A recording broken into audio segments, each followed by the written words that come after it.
What's good, y'all? rlybeats here, and today we got another episode of Melody Monday. And for this episode of Melody Monday, we are going to be making a Travis Scott melody. I just want to say a big thank you to the channel members displayed on screen right now. If you want to become a channel member and gain access to exclusive perks, press the join button down below. And if you could leave a like, comment, and subscribe, that'd be greatly appreciated. Now let's get right into it.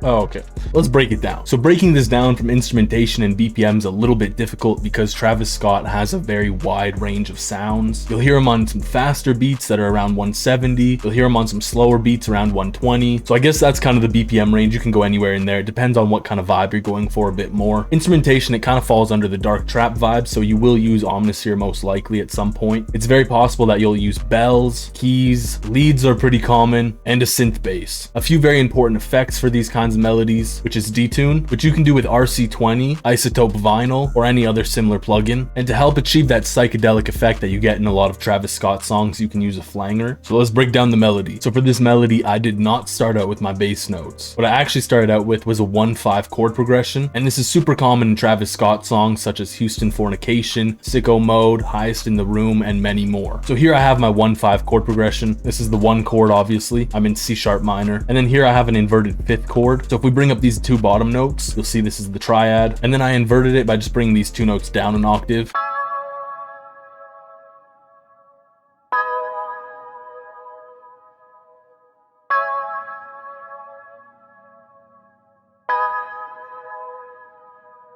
And it's good to start out with this chord progression because you can build around it so easily. So for me, I built around it just by adding a little bit of filler notes. So I have these notes here kind of as some form of embellishment, and they just transition into some of the chord notes like I have here. And in some instances like this, where it's just a semitone apart from the note that it's transitioning into, it'll create a dark and spooky feeling. And the same can be said about notes like this, where the previous chord note is a semitone apart.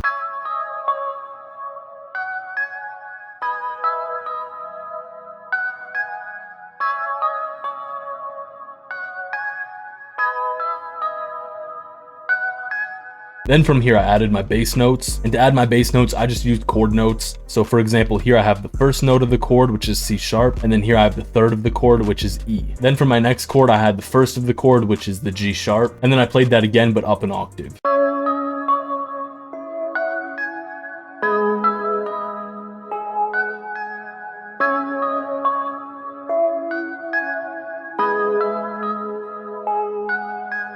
So then I took a bell from Omnisphere. I have the top voicing of the chord up here, and then I have those bass notes that I layered earlier here, and I have it playing in a very basic rhythm, again to leave room, and just to kind of fit back in there as a layer.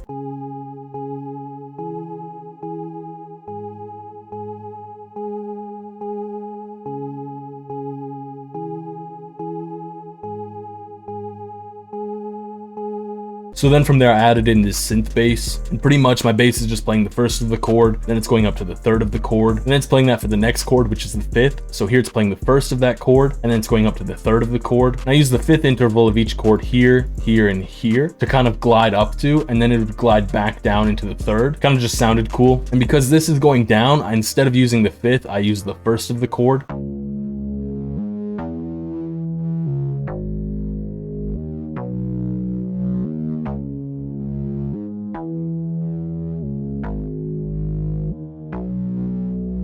So then I created this texture layer with a bell. I added Portal on top of it to give it a more textured feel. And pretty much I just played this simple progression. I played this note, which would be dissonant with the chord here, just to give it a little bit of a spooky feel. I repeated that over here again to give it that spooky feel. And aside from that, I played mostly chord notes, just again to be kind of that backing sound.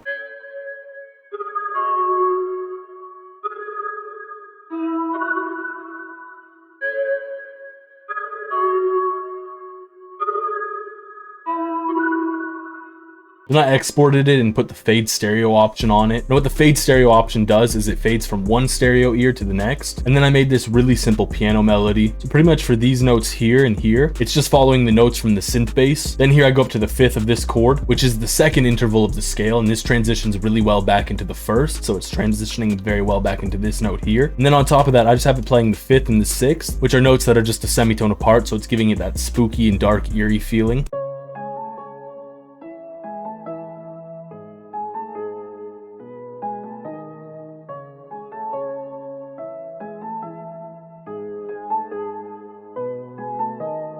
Pretty much that's the whole melody. Anyways, thank you for watching. That's been another episode of Melody Mondays. I hope to see you again next Monday. And if you could leave a like, comment, and subscribe, that'd be greatly appreciated. Peace.